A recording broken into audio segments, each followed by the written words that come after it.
建筑师的分享影片的时候，我觉得这个是其实让我触动很深，因为当时我已经熬夜3点出门画图，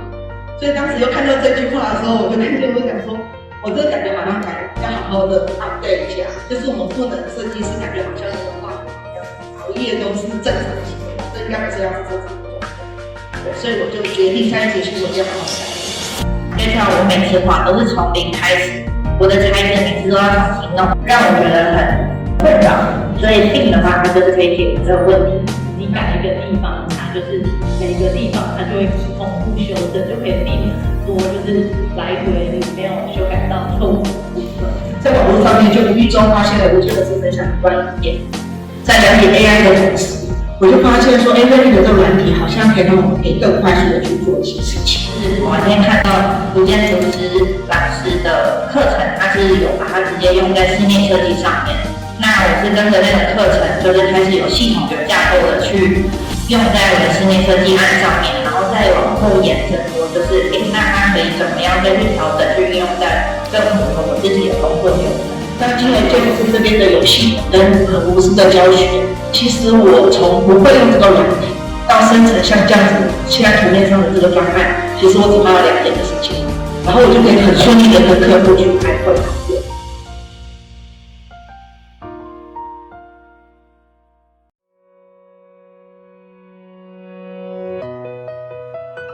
大家好，我是陨石空间制作的丹静。今天很有荣幸可以在这边跟大家分享，就是运用 Revit 的一些经历，跟就是我们这个慢慢会有这个案子的家长一起这样。最初接触 Revit 大概是在2008年，就是很久之前。那就是因为当时的老板他是从英国留学回来的建筑师。然后他当时就说，这个软体其实在英国的时候已经就是很盛行了。然后他请我们去研究看看说，怎么样就是运用在就是我们正在进行的案子。那他那时候就带回来一本书，然后是原文书，然后上面的英文也蛮艰深的。那我们就是运用图片，然后想办法说，可不可以怎么样运用在我们的案子上？结果就是大概用了2个礼拜就放弃。因为其实，在台湾当时是没有任何的学习平台，那我们这样子有点像瞎子摸象，其实真的完全没有办法就是运用这个软体。那接下来的工作经验里面的话，其实我们就是跟刚刚前面就是这样的分享的一样，就是用 CAD、SketchUp。那因为我是建筑背景的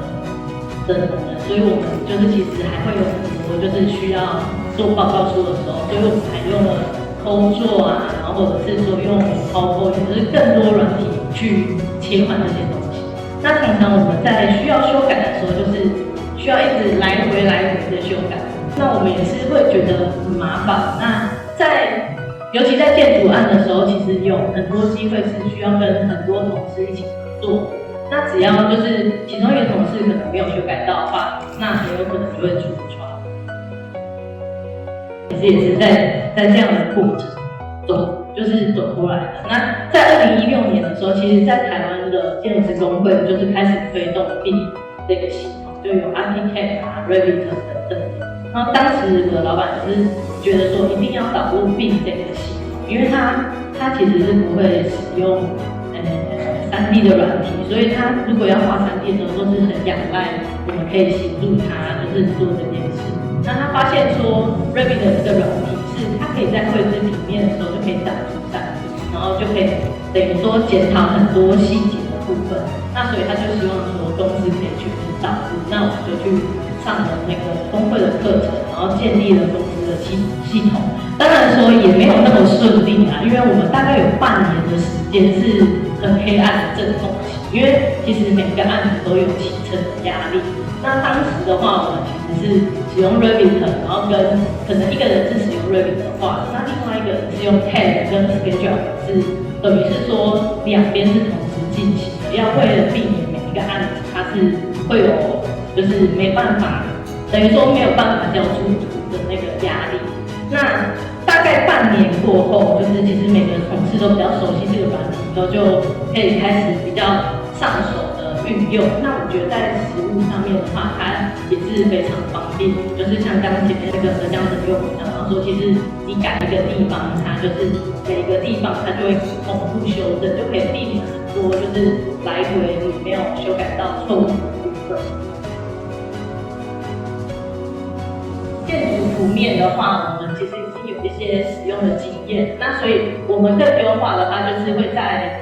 有一些比较建筑上面的 detail 的部分，我们就可以在图面上面就是标示的非常详细，然后也可以利用这些图面在现场跟就是各个工项的那个工班去做检讨。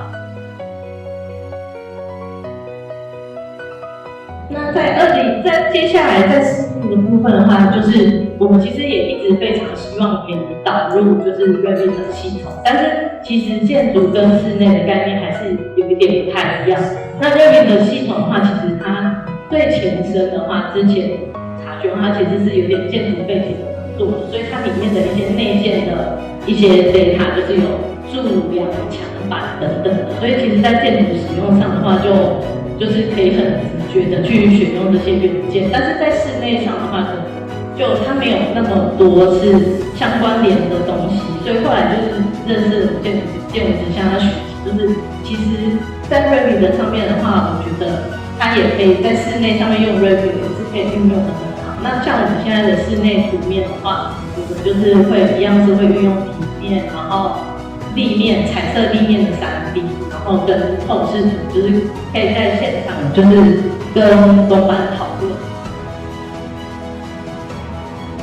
就是在建制每一个层板的时候，我们也是都会想到，它未来施作的工法，就是不再像以前就是用 SketchUp 我们建立3D 模型的时候，我们只是先建立一个外壳，想说那后续其他东西我们后续再来解决。但是如果要用 Revit 的建立的话，其实就需要就是每一个层板，或者是说你的每一个把手，你都需要在前端的时候就把这件事情想清楚，然后绘制到你的图面上，然后现场的话就有办法可以照着你的图很精准的施作。所以这个对我们来讲说，我们其实就是也会很认真的在绘制的当下，就是去思考说未来施工的一个过程这样。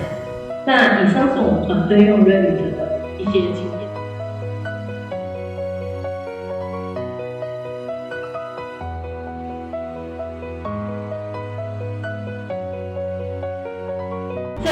其实我们设计是设计一个承载回忆的容器，那我们也很用心对待每个空间。那我觉得运用一个适合的软体也是很重要。那我觉得很谢谢我建筑师就开放一个大家很好的交流平台，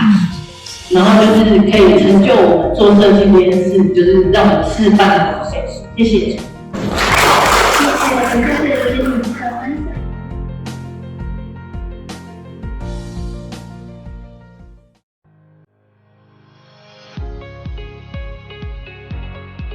那我今天会分享的主要会是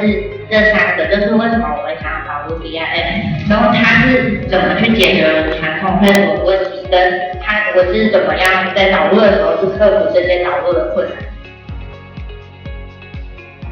我会觉得我的时间一直浪费在画同样的事情上面，但是那些东西、那些资讯都是存在在那个里面的，但我要一直反复处理。在网络上的时候，就是也是看到相关的资源，但是在网络上，我其实一开始找到的都是偏建筑类的，我有点无法把建筑他们用的方式用在室内设计上面，然后变成是说是我今天看到古建筑师老师的课程，他是有把它直接用在室内设计上面。那我是跟着那个课程，就是开始有系统、有架构的去用在我的室内设计案上面，然后再往后延伸说，就是那它可以怎么样再去调整，去运用在更符合我自己的工作流程。就像我每次画都是从零开始，我的材质每次都要重新弄，让我觉得很困扰。所以定的话，它就是可以解决这个问题。然后再来是像是这个是面积图。我在这个案子处理过一次我的面积图，我的样板设定完了之后，其实像这个每个区域的面积，跟它要怎么样的显示。这个排版我排过一次，下一次我要在使用的时候，我就只要改，就是说我的区域它是在哪里，然后跟他讲说，我这个区域是课程，这个区域是书法，我只要再改重新定义它的区域，其他的东西我都不用再设定。我的所有东西设定过一次之后，后面都不用再设。对，我就会觉得说我的工作流程跟我的使用这个图面的那个一直在优化的，它不是会一直退回来的。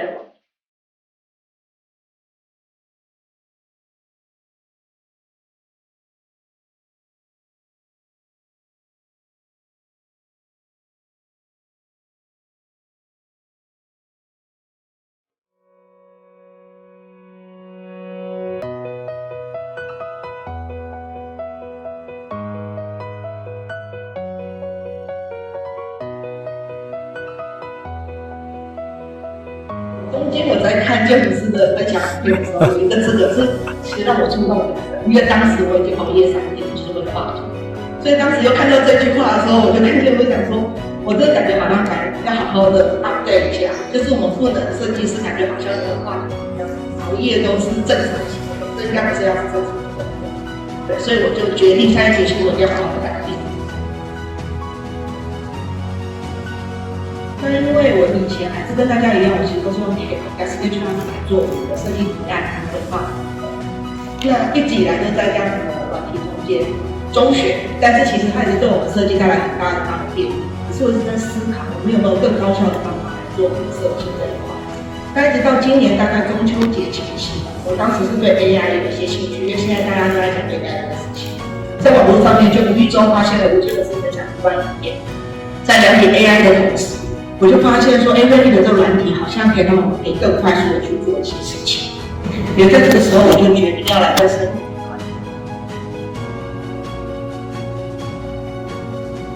那这个软体当开始在使用的时候，其实我是用反正一开始在网上自学。那自学之后，我发现有一个最大的问题跟困难，就是我没有办法像我用片一样，不能用线条就画出我心里面想象的东西，这其实是一个很大的困难。那自学又花太多时间，所以这时候我就求助建筑师这边。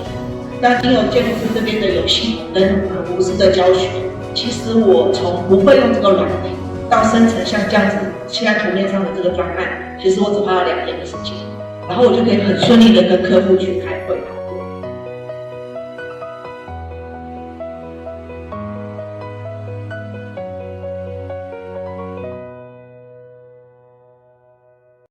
最后的这个内容是希望跟各位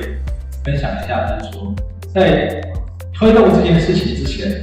有一个故事跟各位分享。在大概2年多前吧，我们的田经理邀着我们这个 Autodesk 的这个重要的人物来找我聊。他说其实他们都知道这东西的优点跟缺点，他们也知道这东西好不好推，但有非常非常重要的一点就是什么？没有人教。没有人教是很重要的题。那我们出来这样子来建立这个事情，就变得不一样。他卡关的所有人把它解决，通常在半个小时内解决。他的卡关点解决之后，他就可以开始进到下一个阶段手艺。所以这个阶段就变得不一样。所以刚刚有人提到说设计这个事情，其实也是回归到当时这个经理跟我讲的这个原因，就是其实建构这个系统或建构这个平台，它的重点不在于单纯只是在讲我要教人家。其实重点是我怎么样协助他去创造他自己的一个操作逻辑，协助他怎么创造自己的架构，并且帮他产生他自己的运作模式。我想跟各位分享的就是这些观念嘛，那这些观念其实很难在没有刚刚前面的铺陈之下讲给你们听，可以理解。我相信现在在讲这个事，大家能感受到我们在制作这个事情的时候，它真正的核心就是为了让我们共好，让正能量往后传，然后。也再次感谢郑鹏非常非常用心的帮我们把所有的事情都弄得很好。这一次的这个网站或者这一次的这个投票机制都是在一般网站公司那么不可能的角度下，我们把它一起完成下来。很多人都说只剩下这么短的时间，投票时间评审时间到底怎么把它完成？我跟各位说，我的感受是这样子的：天下真的不难事，只怕有心人。然后这个非常谢谢我们这个I4社的廖家区这边能够答应让我们可以合办这个活动，因为本来单纯只有签书会或者单纯只有这个一个活动，它可能没办法聚集那么多的共鸣，能够有你们今天的帮忙，还有这么棒的主持，非常感谢。那再次谢谢大家的参与，谢谢大家。谢谢郑律师，你是不是没错？好的，今天的活动啊，就是圆满